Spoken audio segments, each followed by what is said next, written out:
Hey everyone, Bon here. Welcome to my 11.2 Elemental Shaman Ultimate DPS Guide.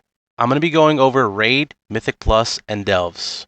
We're going to be going over talents, gear, crafts and embellishments, enchants, buffs, consumables, stat priorities, and at the end I'll show you rotations for these builds, both single target and AoE. So what's changed in 11.2? Well, we got a new tier set and some single target buffs. First, we're going to take a look at the Stormbringer tier set.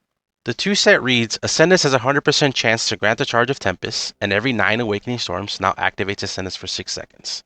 Long story short, every time we proc Ascendance from DRE, we gain Tempest. Every time we press Ascendance, we gain Tempest. And every time we get 9 stacks of Awakening Storm, we gain Ascendance and a Tempest. In my opinion, this is a very strong 2 set.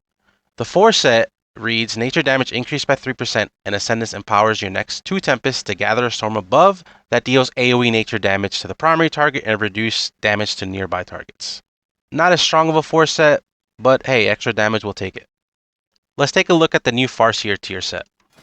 The 2 set reads, Ancestral Swiftness summons an empowered ancestor for 15 seconds that deals 10% increased damage and healing. Basically a Giga Grandma. The 4 set reads, Ancestral Swiftness increases the damage and healing of your spells by 25%, reduces the mana cost of your spells by 25%, and increases the recharge rate of Lava Burst by 50% for 8 seconds.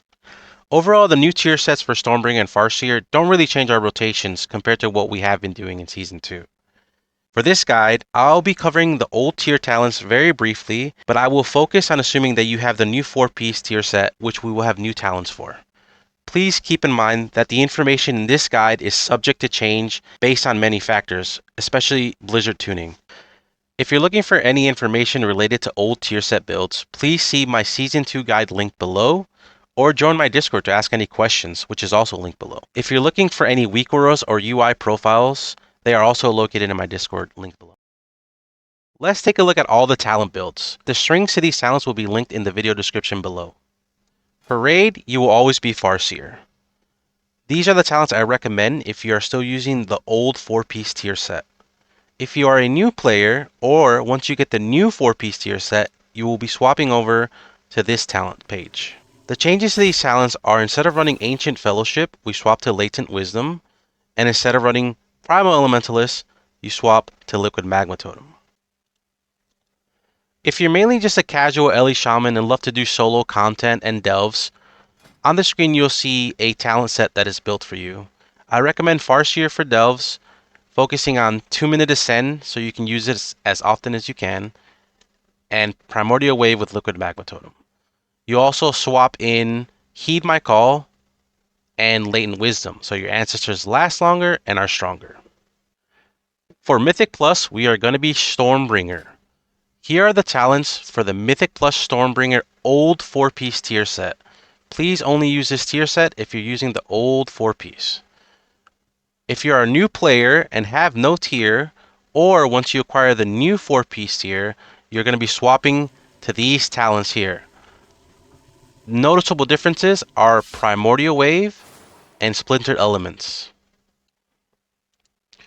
One option you have to change once you get the new 4-piece is Charge Conduit to Liquid Magma Totem.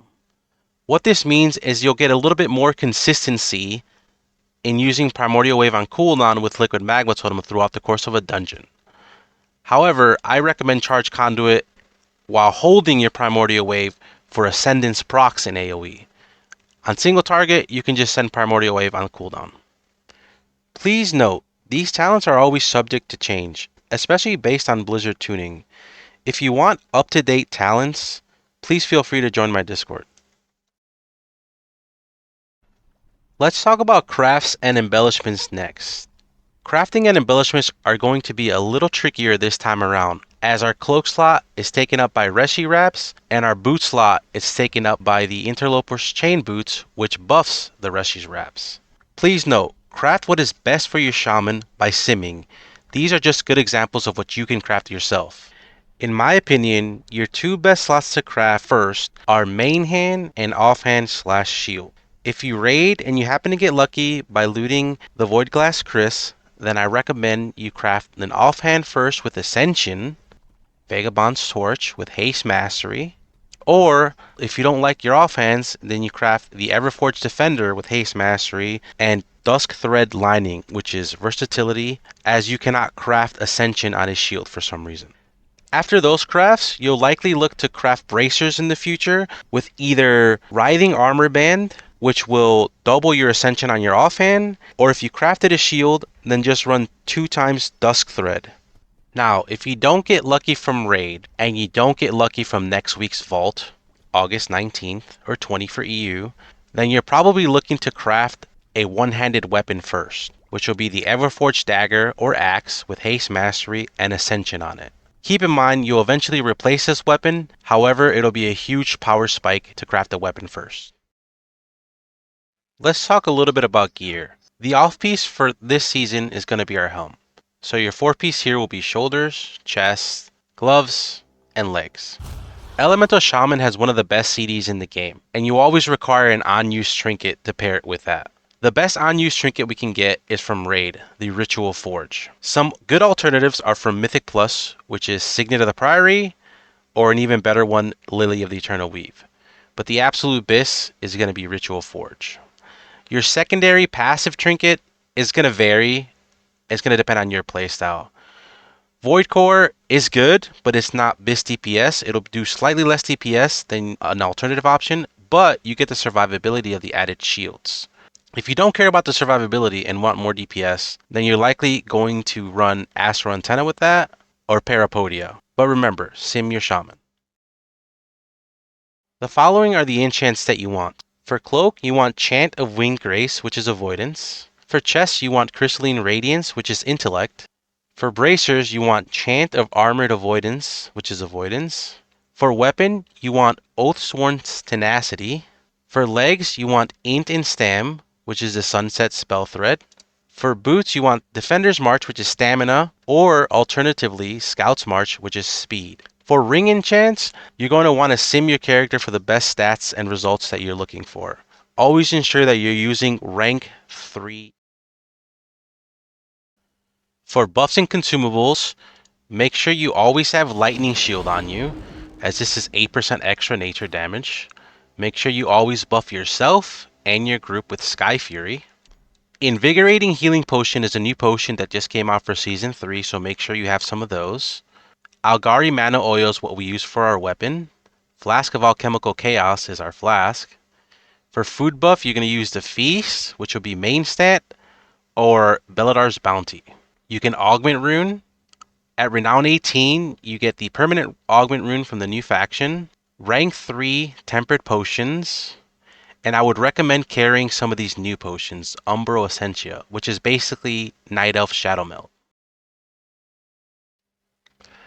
For stat priorities, you're going to want to go Mastery first, then Haste, then Verse, then Crit. This is true for both Rating and Mythic Plus. As always, I recommend simming your characters for your best results, as everyone's gear is different, and things are always changing. The following rotations assume that you have the new Tier 4 piece. The first rotation we will cover is a Farseer Raid single target build. Please note, this is how I do damage. It may not be perfect, but I get okay results. Rotations are always subject to change.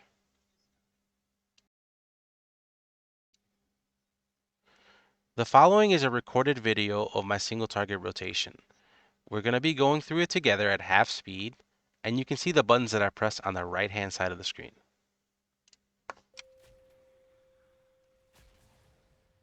5, 4, 3, 2. Now, right around 2 seconds, you're going to want to cast Stormkeeper into Storm Ellie. Make sure you're not targeting the boss, because it will pull the boss and might get someone killed. 1. Right at 0 seconds, you want to drop Liquid Magma Totem. It's a little hard to drop here in this dummy because the grates make it difficult. After this, your guild's gonna lust. You're gonna want to P-Wave before Ascendance, as P-Waving after Ascendance is a small DPS loss, since Primordial Wave does not overload. Once you Primordial Wave, your Ancestral Swiftness should be macro to it, so it should be active. You're gonna hit Ascendance, which should be macro to your Potion and Trinket, into a Lava Burst, your first charge of Stormkeeper into another Lava Burst, into a second charge of Stormkeeper, into another Lava Burst, into Earthshock. Now, the idea behind Lava Burst is there is a talent every time you Lava Burst called Master of the Elements. Casting Lava Burst increases the damage of your next Nature, Physical, or Frost spell by 15%, which is why we want to alternate Lava Burst spell, Lava Burst spell, Lava Burst spell. Your priority should be Stormkeeper charges after Lava Burst, and then Earth Shock, and then Ice Fury, and then Frost Shocks, and then Lightning Bolts. Yes, we do Frost Shock in single target now. Here you can see we continue with our rotation, Lava Burst Earth Shock, Lava Burst Ice Fury. Now, after you Ice Fury, we have a secondary talent called Fusion of Elements. After you hit your Ice Fury spell, you then have to cast a Nature and a Fire spell to blast a hidden elemental blast from yourself at reduced damage. You want to make sure that you're tracking that in your mind or a week, or me personally, I just track it myself. And I'll show you an easier way to proc that as we continue our single target rotation. In this situation here, I Ice Fury, and a good way to proc that hidden elemental blast is refreshing your Flame Shock, as you'll see here. Here's a refresh Flame Shock. You'll see me shoot out an elemental blast because Flame Shock is called volcanic damage, which counts as nature and fire. So whenever you Ice Fury, if you reapply Flame Shock, you will automatically proc that elemental blast. So you never want to back-to-back Ice Fury. You never want to back-to-back Lava Burst. So now, make sure you're not overcapping. And the question becomes, why do we run Liquid Magma Totem single target as Farseer? Well, I'm glad you asked. We're going to explain it shortly on our next Primordial Wave Ancestral Swiftness window. Now, here comes our Primordial Wave window. After we P-Wave, we're going to see Ancestral Swiftness as its macro. You're going to Lava Burst into Earth Shock. Now, you want to drop Liquid Magma Totem here. Notice you see 1, 2, 3, 4. So the Liquid Magma Totem has an interesting interaction with your grandmas, your ancestors. For one global cooldown, the ancestors will chain lightning your target, and they will also lava burst whatever target gets flame shocked. In this situation here, I missed my lava burst because this grate here is kind of difficult to tag. But if I had refreshed flame shock on here, the ancestors would have also launched 4 lava bursts, which is why now we run Liquid Magma Totem single target. After that, you just continue your normal rotation, maintain flame shock by manually reapplying flame shock, lava burst to buff your spells whenever you can, and if you proc Ascendance, make sure that you're not Frost Shocking, as Frost Shock does not overload in that window. Make sure you're Lava Bursting, you're Earth Shocking, and you're Lightning Bolting. And that is your single target rotation. For delves, world quests, or solo content, I recommend going Farseer.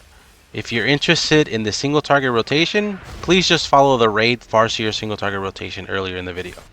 If you're interested in how to do AoE as Farseer in delves or world quest scenarios, what you're going to want to do is gather as many mobs as you can that are in the way of your objective, precast Stormkeeper into Storm Ellie, hit your Ascendance into P-Wave, into Chain Lightning, into Quake, make sure you don't overcap, into Chain Lightning, into Quake, rinse, repeat.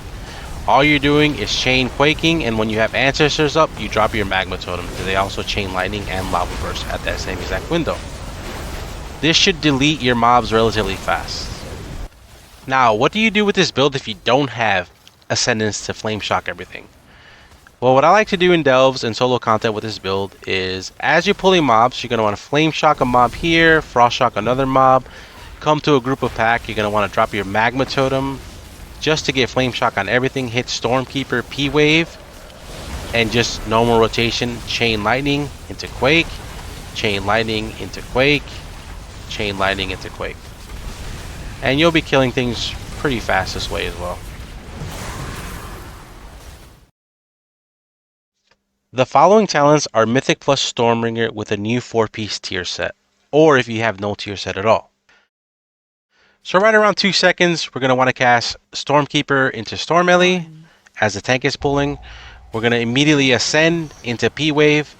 Now I know that P-Waving in Ascendance is a slight DPS loss, but this is just how I get going in keys as it's more fast-paced compared to a raid environment. Now, after you P-Wave, you're going to get a free Lava Burst into Nature Swiftness Elemental Blast, as your new tier set gives you a free Ele Blast, into another Lava Burst into Stormkeeper. And the idea behind this is that your Lava Burst gives you Mastery of the Elements, which buffs your next spell by 15%. So you're doing Lava Burst Stormkeeper Charge as a priority, Lava Burst Ele Blast as a priority. After that, it's like Lava Burst Tempest and Lava Burst Ice Fury. Here we're going to do another. In some situations, you may not react to your Lava Burst proc fast enough to get your Lightning Bolt charges off a Stormkeeper. If that's the case, don't worry about it. Perfectly fine. Just keep doing your rotations. Always be casting. Now, a hidden tech here with Elemental Blast. We spoke about this earlier. Ice Fury has a hidden compartment spell called Fusion of the Elements. After you Ice Fury, if you cast a Fire or Nature spell, you'll do a smaller Elemental Blast automatically. Now, if you hard cast Ele Blast into Ice Fury, that will proc your Fusion of Elements automatically because of travel time. So if you see me here, I Ele Blast and I'm spamming Ice Fury at the same time. So you'll see me shoot out multiple Ele Blasts because it's proccing that Fusion Blast. And your rotation should be Lightning Bolt filler into Ele Blast without overcapping, into Lava Burst Spender, Lava Burst Spender, or Lava Burst Spell, Lava Burst Spell. Just doing that rotation by itself. Refresh your Flame Shocks manually if you don't proc.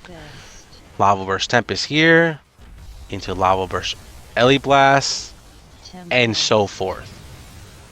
Now, you do not cast Earthquake at all single target, even though we run Echoes of Great Sundering. We just ignore this single target. And again, another good way to proc your Ice Fury is if you Ice Fury and then immediately Flame Shock to proc that Fusion of Elements. Boom, boom. You can see me shoot it out. After your Stormkeeper, it's very nice to P-Wave right after because you get an automatic Lava Surge proc. So you would Lava Surge into a Stormkeeper charge or Ele Blast into another Lava Burst Stormkeeper charge. Or in this case, if Tempest comes up, you would Lava Burst Tempest because it does interact with that. Into a Lava Burst Stormkeeper charge. And here my second Stormkeeper charge did not have a Master of the Elements from Lava Burst. Again, that's perfectly okay. You'll see me Ele Blast to avoid overcapping and so on and so forth. And that's how you do the Stormbringer single target rotation. Now, you don't want to send CDs as your tank is gathering, as you'll risk pulling threat and killing yourself. Once your tank is gathered and you know what the pool is and everything is grouped up, you're going to want to cast Stormkeeper into Storm Ele, into Ascendance, into a P-Wave immediately. Now, why P-Wave? Well, Primordial Wave itself gives you 10% haste for your first target. After that, every additional Flame Shock gives you 4% haste. This is a talent called Splintered Elements. So maximum Flame Shock is 6. After you ascend, you should, in theory, have 6 in AoE. You hit P-Wave, you'll get 30% haste from this talent right here. After that, your first global is Nature Swiftness into Tempest, which applies Lightning Rod. Now, for beginners, you will have a high priority target, which is most likely like a destroyer or a tank buster mob. Pretend this dummy is your high priority mob. You will never swap off this dummy. This dummy is your Ele Blast target, your Tempest target, your Chain Lightning target, and your Earthquake target. For the purpose of this video, we're going to assume that you're a more advanced user and we're going to want to spread our Lightning Rod for more damage. In this situation, once you Tempest this dummy, you're going to want to target a different dummy, cast Ele Blast on that dummy, followed by a Chain Lightning into a Quake on a different dummy, followed by a Ele Blast, depending on Aftershock procs, which refunds Maelstroms, on a different dummy, followed by a Tempest on a different dummy, and your normal filler rotation is just Chain Lightning, Ele Blast, Chain Lightning, Quake, Chain Lightning, Ele Blast, Chain Lightning, Quake, and using your Tempest on CD, especially if you're in Ascendance, as Tempest in Ascendance do big damage. And this whole time, I'm just going through targets, elemental blasting whatever is short on Lightning Rod, and just going through and reapplying Lightning Rods. Now, Earthquake automatically applies Lightning Rod if the target already has it, so you don't necessarily have to swap off if you don't want to, but I do just to make sure that the targets I want are Lightning Rodded. Now, what do I do with Primordial Wave? Primordial Wave, you hold until you proc or you have, 6 Flame Shocks up. In this situation, I believe in this Ellie Blast here, I get lucky and I proc, but I had 6 Flame Shocks anyway, if you see my counter here. I do proc here and I immediately Primordial Wave, which gives me that 30% haste. And you go back into Earthquaking, into Ellie Blasting, into Chaining, into Quaking, into Chaining, into Ellie Blasting. And then Tempesting targets that are not currently rotted. And that is how you do the Stormbringer AoE rotation. Frequently asked questions. When do I run 2-minute Ascend versus 3-minute Ascend? I recommend running 2-minute Ascend early on in the season, and especially if you're pugging. Just make sure that you're hitting that Primordial Wave immediately after Ascending to get that extra haste that you're missing out versus running 3-minute. If you're running 3-minute, make sure that your tank and your route are tailored more so for 3-minute Ascend. It's also going to depend on the dungeons. Should I Earthquake single target with Echoes of the Great Sundering?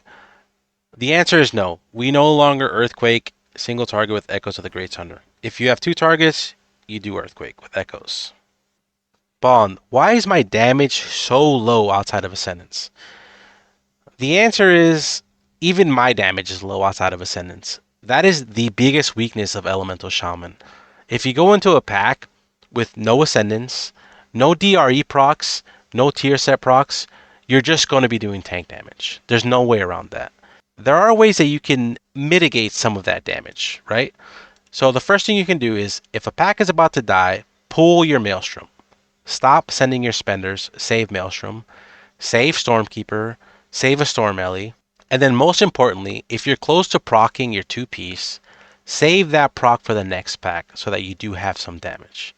But the reality is, sometimes Elemental Shaman is going to do K9 water damage. Should I optimize my new 2 or 4-piece in Stormbringer? The answer is yes to 2-piece, no to 4-piece. There is currently a weak aura that you can find on my Discord where it tracks your number of awakening stacks. At 9, you will be proccing Ascendance. If you're at 8 stacks and the pack that you are fighting is about to die, make sure that you immediately stop with the Tempest, stop with the Lightning Bolt, and stop with the Chain Lightning. You do not want to risk the 2-set proccing on a pack that's about to die. Spam Frost Shock, spam Lava Burst, and spam Ice Furies. Those are the only buttons you can use to not risk proccing your 2-set. Should I be waiting to sync up my Storm Ellie and Ascendance? The answer is no. Send your Storm Ellie when you need it. Send your Ascendance as soon as possible if the pack calls for it. I do recommend holding Stormkeeper and P-Wave and having a little bit of Maelstrom every time you do Ascend. If you don't have Storm Ellie, that's perfectly okay. That covers my 11.2 Elemental Shaman Ultimate DPS Guide. If you love videos like this, please don't forget to like, comment, and subscribe. I'd like to give a shout out to the Elemental Shaman Earth Shrine Community Discord. You can find a link to their Discord in my description below. These guys have a ton of Elemental Shaman information in their Discord. So thank you to them. Thank you to some of my good friends that helped me along the way. Dump, Theo, Durdan, I appreciate your support. And if I miss anyone else, thank you very much. Catch you in the next video.